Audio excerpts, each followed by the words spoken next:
If you're earning $2,000 a month, that's below the poverty line. And in some cities like Toronto or Vancouver, it's barely enough to cover rent. But abroad, that same amount can go surprisingly far. And don't think it's just younger and broke Canadians making the move to these cheaper cities. At Blueprint, we've helped many higher net worth clients relocate to these same destinations so they could spend less and live better. And in this video, I'll show you some of the best countries where you could still live comfortably on $2,000 a month. Now let's start with Asia. Not because I'm Asian, but because Asia offers one of the best combinations of value, safety, weather, and lifestyle perhaps of anywhere else in the world. Because you can enjoy clean cities, great food, warm people, and a surprisingly high standard of living all without breaking your budget.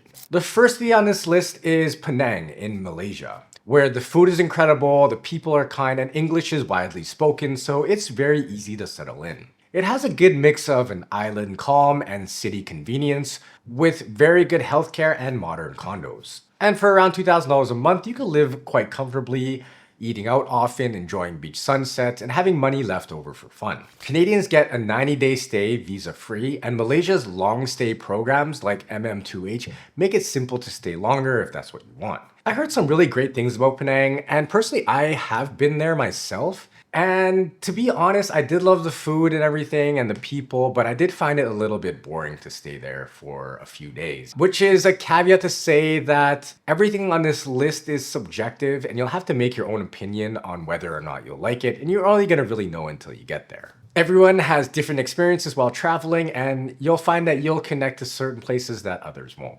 All right, Chiang Mai or Hua Hin in Thailand. Now, each of these offer a different kind of living in Thailand. So Chiang Mai has that cozy cultural mountain vibe.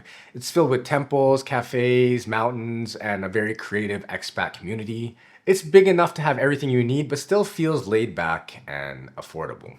Hua Hin, on the other hand, is quiet and seaside, with soft beaches, ocean breezes, and a calm resort-like feel that attracts a lot of retirees and longer stay visitors. And with around $2,000 a month, you could live really comfortably in either place.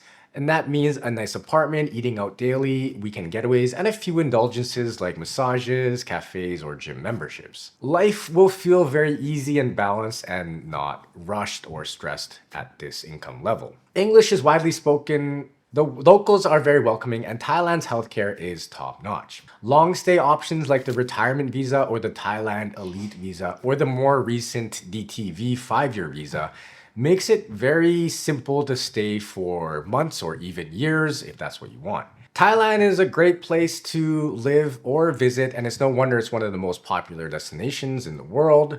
I've been there several times. There are other places to consider as well, such as Koh Lanta, Krabi area to live.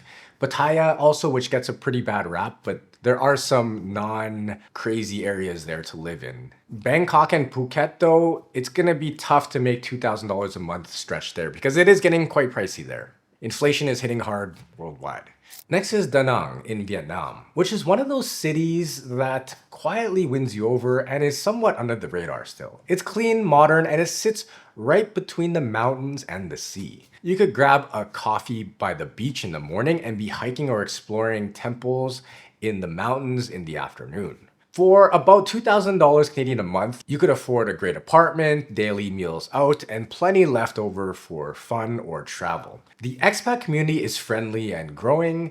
It has a lot of great cafes and restaurants, and the vibe is very peaceful but lively at the same time. Vietnam's visa options are quite limited, but you can still get a 3-month visa quite easily and enter and exit freely to extend it with minimal problems. To me, Da Nang is the best value pick in this whole list perhaps, because it has that perfect mix of being a beach city, but not isolated like you're on an island, so you can have city amenities while having that beach vibe. It also has really nice mountains, and that's why it's been growing very rapidly in popularity, and it will only continue to grow as time goes on. Next is Bali or Lombok in Indonesia.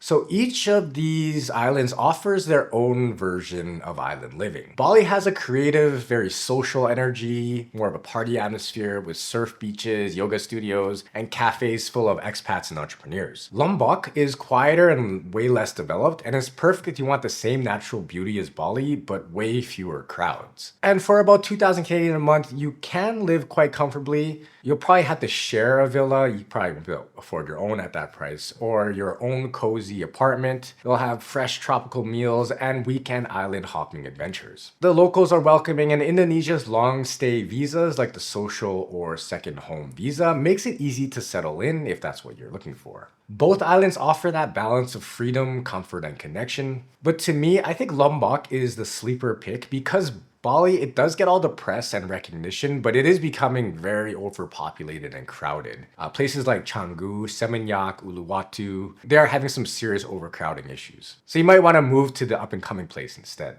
Alright, next up is Latin America, but before we head there, if you're seriously thinking about living abroad, even part-time, this is where planning matters the most.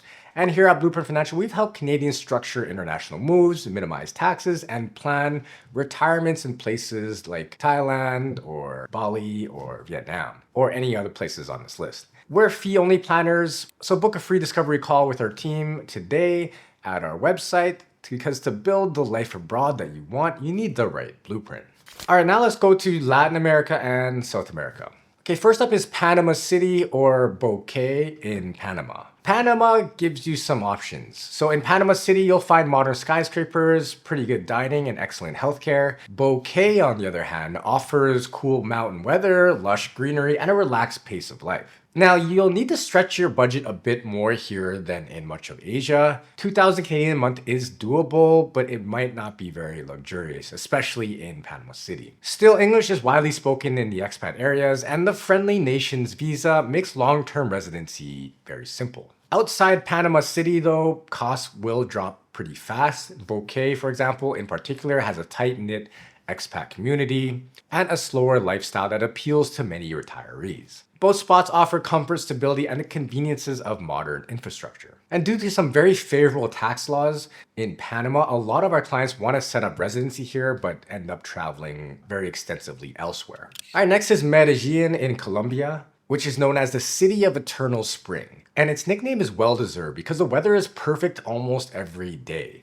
It's a vibrant city that's reinvented itself, and it's now buzzing with cafes, co-working spaces, and a huge expat scene. With around $2,000 Canadian a month, you can rent a pretty decent apartment, enjoy local restaurants, and explore nearby coffee regions or mountain towns. Now, English is limited outside of the expat hubs, but learning basic Spanish will go a long way here. Now, while Medellin is very lively and offers great value and community, it's not without its challenges, such as a lot of problems with crime. But if you embrace a local life and are careful, it's one of South America's most enjoyable cities to live in. Next is Puerto Escondido in Mexico, which is a laid-back surf town that's become a favorite for those who want a slower, more authentic slice of Mexico. You can live comfortably for under $2,000 a month here while still enjoying the warm weather, incredible beaches, plus there's a growing community of remote workers and expats. It's smaller and more relaxed than Playa del Carmen, with a focus on surf, sunsets, and simple living. Canadians can get a 180-day visa-free entry into Mexico with very easy renewals. This is quite the hidden gem in Mexico. The other well-known one is Playa del Carmen or Puerto Vallarta, both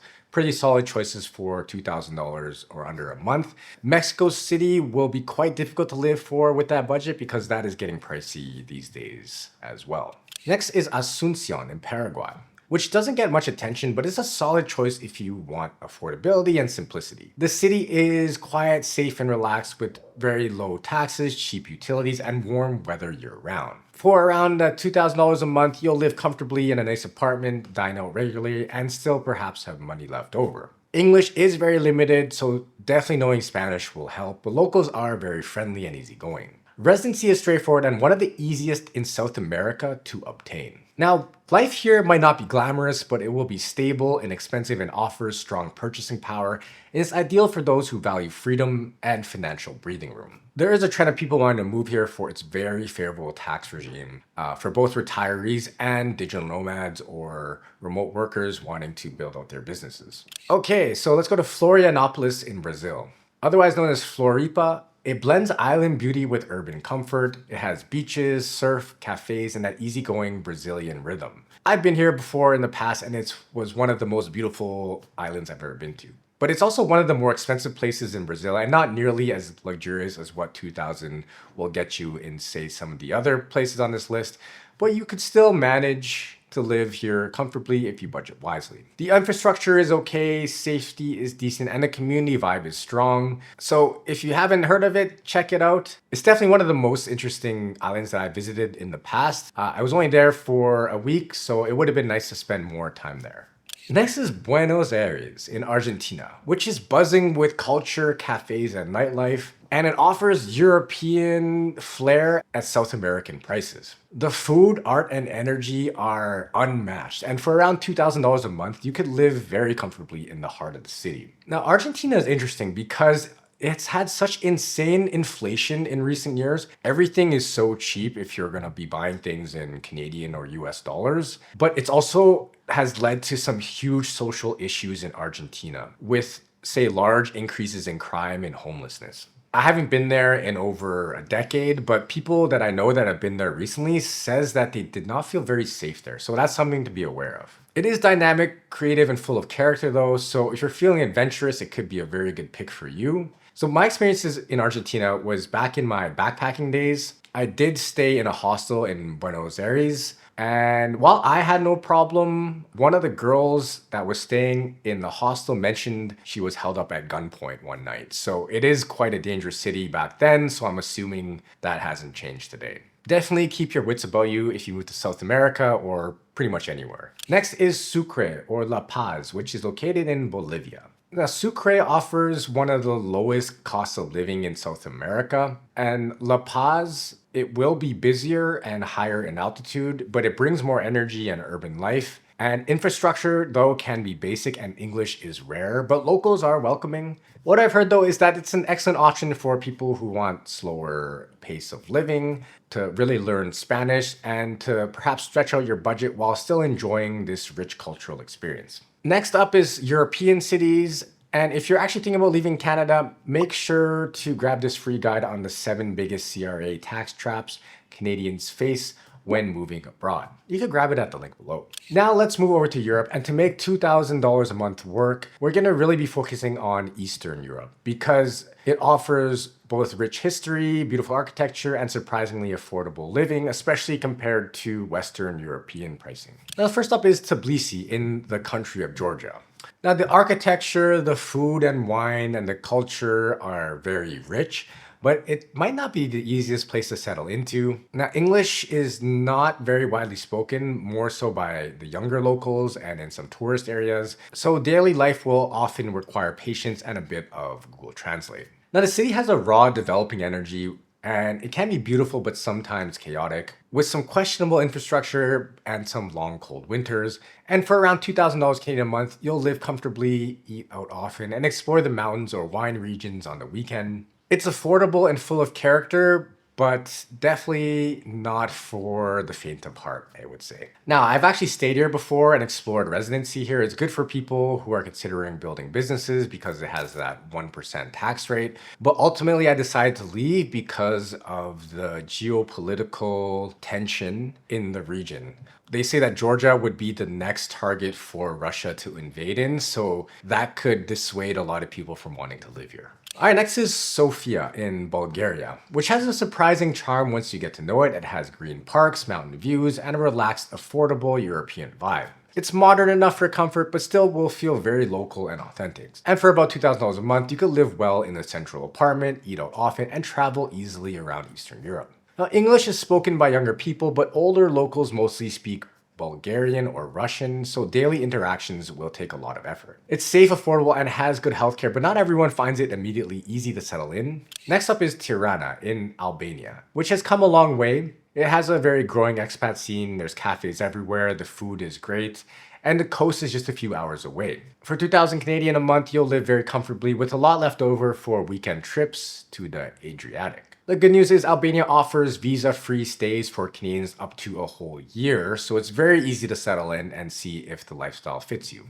It will be rough around the edges, but it could be fun and full of heart for those who have that adventurous spirit. All right, now let's go to Belgrade in Serbia, which is one of Europe's most underrated capitals. It's energetic, gritty, and full of life. The cafe culture and nightlife are top tier, and the food is very underrated and great here as well. It will be very raw, but that is part of its charm. I mean, hey, if you wanted polished, you could probably just stay in Canada, right? For around $2,000 a month, you can live really comfortably with a nice apartment, meals out, and plenty of entertainment without breaking the bank. Canadians can stay here 90 days visa-free, and many expats will extend their stay by hopping in and out of the region. Now, most people don't realize that this level of freedom at this price point of $2,000 is even possible, but since you're watching this, you're probably already thinking bigger than most people in Canada, because the world is getting smaller and more connected, and smarter Canadians are realizing that comfort and freedom don't have to cost a fortune. And with the right plan, $2,000 a month can buy you an incredible life abroad. And if you're thinking about taking the next steps, head to blueprintfinancial.ca and let's build your roadmap of leaving Canada together. Like and subscribe to the channel if this helped, and here's another video I think you'll like. Check it out next on the screen here.